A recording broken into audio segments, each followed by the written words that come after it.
Good morning coffee people. দেখতে পাচ্ছেন coffee বানাচ্ছি গ্রামে বরিশাল মেহেন্দিগঞ্জ। সো যেটা আমার একটা ছোট গ্রাইন্ডার আছে, সাথে করে নিয়ে যাই। এটাতে করে কফি বিন দিলেই অটোমেটিক্যালি গ্রাইন্ড হয়ে যায়, কিছুটা ফাইন গ্রাইন্ডে, তবে এসপ্রেসোর মতো অত গ্রাইন্ড না, তবে মকা পটের জন্য মোটামুটি পারফেক্ট বলা যায়। সো সেটাতে হচ্ছে গ্রাইন্ড করা হচ্ছে। এই যে মকা পট মেকারটা দেখতে পাচ্ছেন, সেক্ষেত্রে হচ্ছে গরম পানি দিয়ে নিচ্ছি ভালো করে। ফিল্টারেড ওয়াটার যেটা আপনি খাবেন অবশ্যই ফিল্টারেড থাকবে।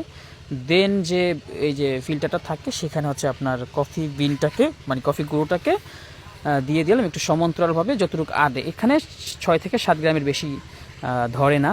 তারপর ভালো করে মকা পট ক্লিন করে সো দেন হচ্ছে চুলাতে দিয়ে দিচ্ছি। চুলাতে দিলে দেখা যাবে যে সর্বোচ্চ 1 থেকে 2 মিনিটের মধ্যে আপনার কফি পড়া শুরু করবে। আপনারা দেখতে পাবেন এখন এই যে কফিটা পড়া শুরু করছে চুলার হিটের মাধ্যমে। এই যে এসপ্রেসোটা, এটার টেস্ট কিছুটা হচ্ছে আমেরিকানোর থেকে স্ট্রং, আবার যদি আপনি এসপ্রেসোর সাথে তুলনা করেন সেক্ষেত্রে আবার লাইট হয়ে যাবে। আপনি আপনার পরিমাণ মতো ওয়াটার অ্যাড করে আপনার টেস্ট ব্যালেন্স করে এই মকা পট কফি খেতে পারবেন বাসায় বানিয়ে। সো আমি অনেক সময় ব্ল্যাক কফিটা খাই, যেই টেস্ট আছে এটা আমার জন্য পারফেক্ট। আপনি চাইলে আপনার মতো কাস্টমাইজ করে চাইলে আপনি কিন্তু মিল্কও অ্যাড করতে পারবেন। সো এই ভিডিওতে আমি আপনাকে সঠিকভাবে দেখাবো যে আপনি ঘরে বসে কিভাবে কফিটা মিল্ক সহ ডিজাইন করে খেতে পারেন। আমি কাপে ট্রান্সফার করে দিচ্ছি কফিটা। সো এটা মূলত 1 কাপের জন্য, কিন্তু যেহেতু আমরা বাসায় খাবো আমরা 2 কাপে নিয়ে নিলাম।